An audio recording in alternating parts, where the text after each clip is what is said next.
Cancer, hello there, my beautiful friends. We're going to do your general tarot reading for early September 2025. Thank you so much for joining me today. I appreciate each and every single one of you. So let's get right down to business as always and start you off with an oracle card here, just so we can dip our toes in the energy and see what's happening for the lovely Cancer Collective. Hope you're all doing fabulous and fantastic, my friends. Let's get it going here. My guide spirit team, talk to me. What do we got for the Cancers in early September? It's a beautiful time of year. What energies, messages, insights can we take a little peek at? And yeah, we're just going to take a real quick look at this first card, and we'll get into the full reading itself. And at the very end, I'll pull you a bonus card from the Shadowland Tarot, just to see what might be in the shadows or what shadow work you can lean into, which is always interesting. But let's get it going here. Let's rock and see what we got for Cancer, please. What's the vibe? What's the energy? Let's get this first card out for you. What's happening with my friends? Thank you. Nice and quick. Okay. So, No Need to Fear is a layered type of card for us to start off with. It does speak about bravery and all that type of stuff, but to me, it's very cerebral. I've been picking that up for a lot of the whole entire zodiac, where someone is like thinking, thinking, thinking, and not stopping. Now, of course, as human beings, we're prone to think sometimes, but this feels like a little too much. Now, I'm not saying it's you, it could be somebody else, but it's just giving me overthinking. Before we fully dive into it, though, if you're new here, I'll be speaking about the September subscriber surprise towards the end, so you might want to check that out. And also, if you could kindly illuminate that like button by tapping it right on its third eye, I'd greatly appreciate it. But enough of the promo, back into the reading. Let's talk about it. So with this deck, you all know that I like to go intuitive with this. And No Need to Fear could be good. It could be very reassuring from Spirit if we take it on its literal sense, where Spirit might be saying, all right, well, whether things are good, whether things aren't so great right now, it's okay. And everything will be okay. And that is something that maybe you need to hear right now, even if you're going through certain things that feel a little shaky. Like, everything will be okay. That's the one thing I really do like about this. But No Need to Fear does speak about facing something with, I don't want to say an attitude, but with a sense of bravery. Like, I got this. Like Queen of Wands, confident. Like, there's nothing I can't accomplish. So watch anything involving like your self-worth or how you look at yourself or self-confidence. But yeah, just like I was saying earlier in the reading as well, there is something here that's a little overthinky, if that makes sense. So I'm not saying it's you, it could be someone else where they are most definitely trapped in the brain space. So we're just going to let her chill out over there. She could keep getting her courage up. Let's get into tarot. And yeah, I always say that first card, it doesn't make or break the reading. It's just a little footnote. So let's get you 3 tarot cards in the upright. Then we'll get into that intuitive juiciness. Shuffle it up one time here for you, Cancer. What do we got? And while we get this deck shuffled up and ready to go, let's talk about last week's reading. Now, it was titled A Serious Situation. So, I mean, you can read between the lines on that one, right? So the main vibes I was picking up is, one, there might be a situation where Spirit's like, hey, Cancer, keep your eye on this. Take this seriously. Don't brush it off. Either that, or you might have been currently going through something where there were like high stakes, if that makes sense. So keep your head on a swivel. That could bleed over for a couple weeks, but we're going to see what shows up this week. As you know, energy is very fluid, never set in stone. So only take this how it hits for you, because we could be seeing your vibe or somebody else, right? Let's get it going. 3 cards for Cancer. What's happening in early September, please, for my good friends? Thank you. Okay. That's a good way to start. Could definitely tell you that. We got the 3 of Cups in position number 1. That there's a lot of other cards that would have been a much rougher start that's usually having a pretty good time. Let's get a couple more. Let's get a couple more here for Cancer for the week ahead. All right, a little flip-floppy in the energy, because we go from the 3 of Cups to the 5. Okay. Whether this is 2 people in totally different spaces or it's just that flip-flop. Let's get one more. Yeah. Okay. I mean, you're going to get a bonus here this week, my friend. So we do have the 5 of Pentacles right here on the back end. And then we also have the King of Pentacles as your bonus. So we're definitely going to have to look into this much further. So the reading itself is a little here, there, and everywhere so far. But let's go through. I'll give you some of those classical meanings and archetypes. Then we'll get into that juicy, intuitive stuff. But at first glance, elementally, I like what I'm seeing. For a water sign like yourself, the elements that are at play are actually your comfort zone. So regardless of what's going on, I think Everything is going to be fine, just like with that card. You'll be okay. You could maneuver through all this stuff that we're seeing within the spread. Lots of water. So we have the Three of Cups, the Five of Cups. That's the realm of feelings and emotions, your inner world. It could represent creativity, emotional expressiveness. So the fact that we go from Three of Cups to Five of Cups, it feels like it's up, down, back, forth, which totally fine. But then we have Earth right here on the back end. Now that's usually the realm of security, feeling secure. It's the realm of work, money, business, the material world, living situation. But the Pentacles, huge when it comes to our sense of well-being and security. And when you mix the water and earth together, it represents potential. So although we do have some cards that do come off a little bit challenging, that might be okay because there's still a lot of information for us to pull. Let's go through this piece by piece and really start to build it out. Position number one, we start with the Three of Cups. Now you see those people, they're all together, they're raising a glass, they're having a toast. Sometimes this card could represent people coming together, coming back together, or reunion. But to me, it's like, oh no, there's a reason to celebrate. We're happy. So I link the Three of Cups normally with wins, victories, joyousness, merriment, having a good time, cutting loose. So for some of you, yeah, there could be something great that comes in. Maybe it is a little bit of a mixed bag. For some of you, maybe Spirit's asking you to have a little fun, cut loose, do things that you enjoy, especially if you have been going through some serious things recently. So I like this. Now, there are some downsides, just like every single card. The Three of Cups can sometimes represent overindulging. So people that like to party it up a little too much, overindulgence of anything, and it could also represent funky group dynamics or the people in our circle, the people around us as opposed to us. So we do want to look at it much further. Moving to the middle is where the energy does take a bit of a shift. As we get this Three of Cups right back where it belongs, we have the Five of Cups. Okay, and it's called the River of Tears for a reason. We see our friend there, he's all dressed in black, standing by that river. Some of the cups have fallen, some of the cups are still standing. So I always say this is on a spectrum, right? Because River of Tears is pretty self-explanatory, right? But it could be minor. Maybe for some of you, it's a little gloomy, a little glum. Maybe there's a couple days where your energy is a little bit low. But it could also be anything all the way up to heartbreak, crying, very sad, upset, depressed, angry, that whole mixed bag of stuff. It is a card of challenge, right? It's a card that is problematic. So this could represent a problem that we want to at least keep an eye on, similar to what we had last week. But the good thing, let's switch it up now. This to me says something is temporary.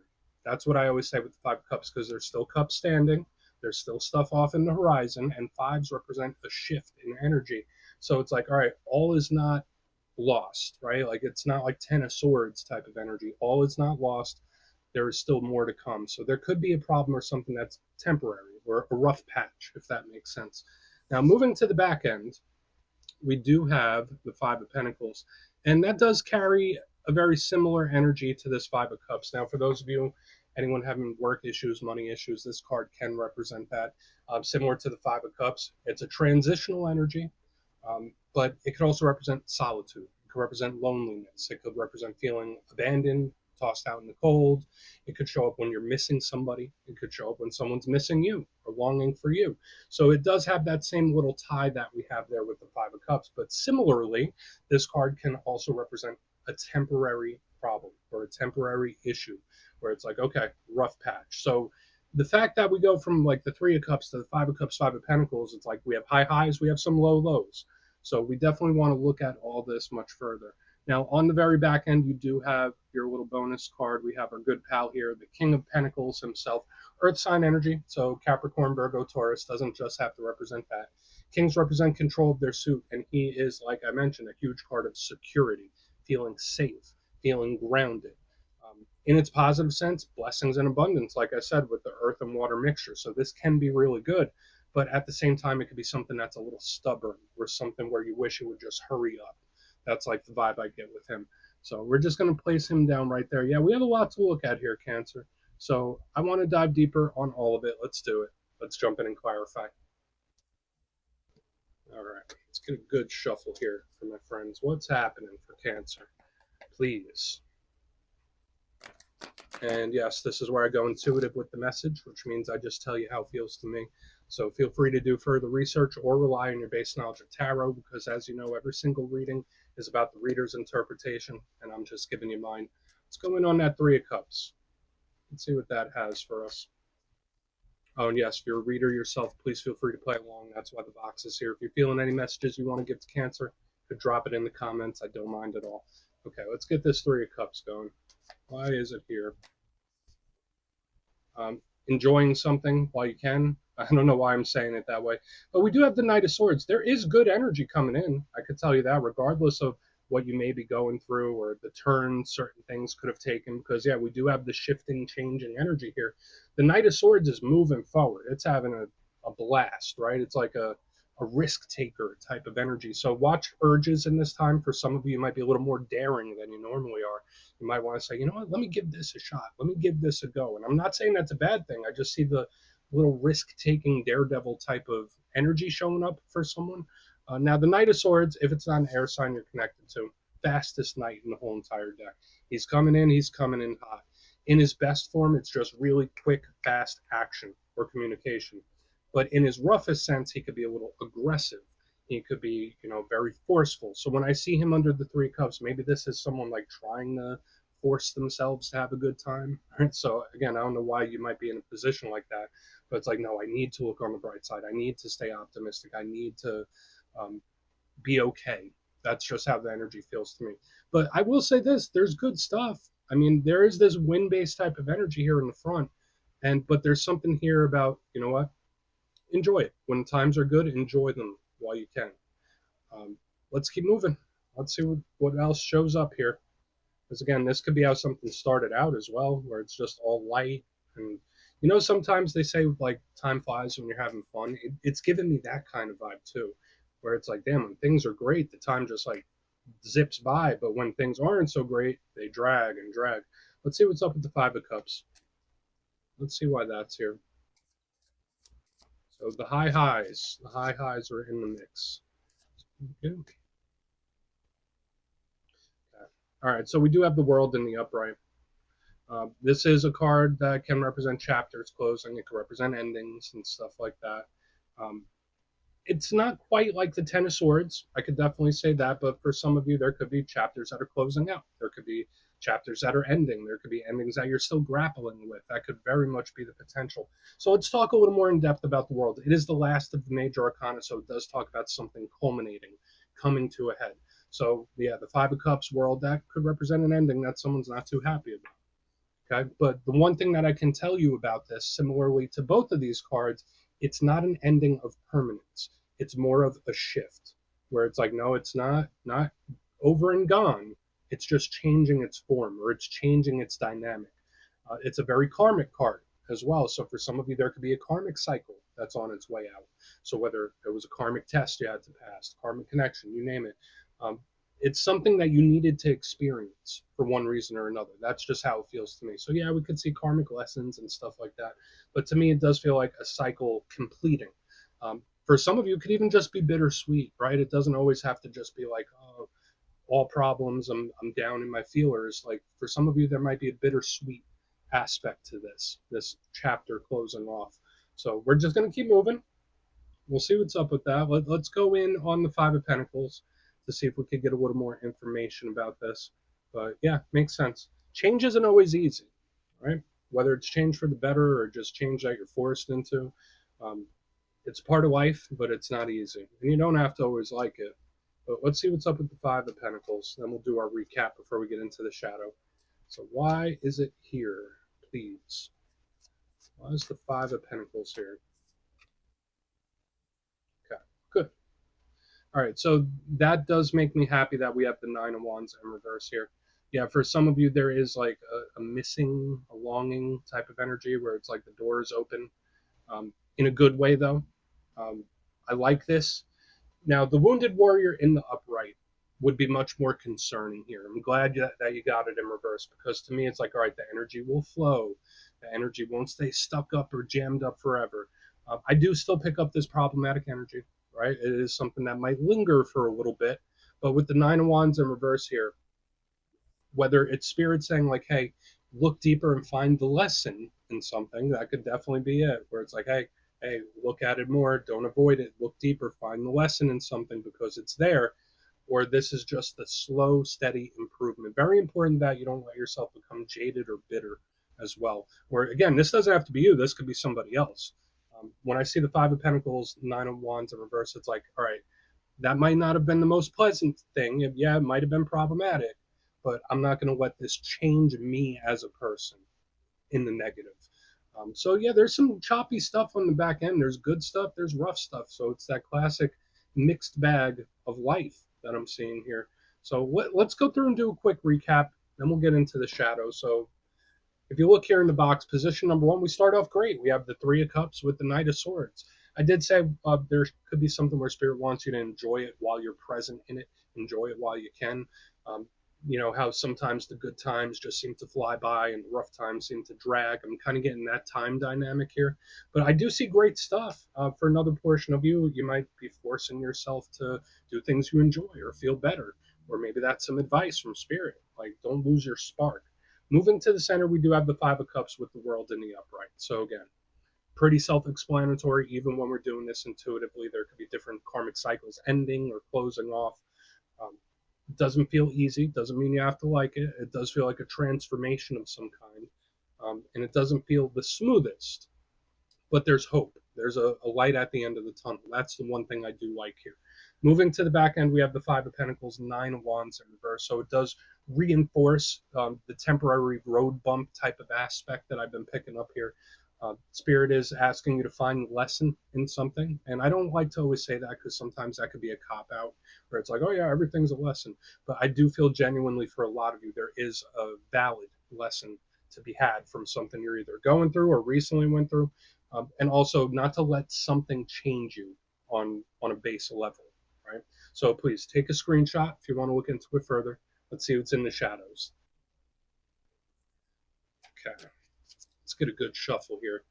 And yes, I always like to pull one shadow card at the very end just to see whether it's something within you or something you don't quite see. Shadow cards don't always have to be a challenge. They could be a good thing. So let's get you one. What do we got here for Cancer, please? And yeah, if you made it to this point in the reading, please feel free to check out channel memberships. I'll put a link for it in the comments below. It's a beautiful way to support the channel, and I have much love for all my channel members. Okay, let's get this going here. What do we got for Cancer? Thank you. Eight of Pentacles. I got this in one of the Earth signs too. I generally think that this is good. It's a card in its positive sense. It can link to work and career and effort and the things we put energy into. So it fits this vibe I was seeing throughout this choppy energy on the back, where there is something that can be fixed, or there is something that can be worked on. That's what I like about the Eight of Pentacles. Now, if you're not having work or career issues, the Eight of Pentacles in its shadow form could represent someone that's either trying too hard to do something or wasting their energy. So when this shows up in the shadows, Spirit could be saying like, all right, Cancer, don't force something. Don't try too hard. Maybe let something flow a little bit, because you can't force something to be. So do with that information what you will. I think there is a good aspect to it, though, that there is something that could be repaired. That's the big positive I pull from this shadow card. So we're just going to leave it at that, Cancer. That's what I have for you this week. Don't click away just yet, though. I'm going to give you the details of the September subscriber surprise. If you would like further insight on your situation, you could book a personal reading with me at my website, mastermetaphysics.com. The September calendar is already live, so we could have ourselves a little chat. But for the September subscriber surprise, giving away 3 copies of one of my favorite decks ever, the Everyday Witches Tarot. It's great for beginners and experienced readers. So if you'd like to get your name in for this, it's 2 simple things. As always, my friends, first, you must be subscribed. And second, let me know down in the comments, out of all the zodiac signs, which ones do you get along best with? You'll be entered to win, and at the end of the month, the winners will be announced in my community tab. As usual, my friends, much love, and I'll see you soon.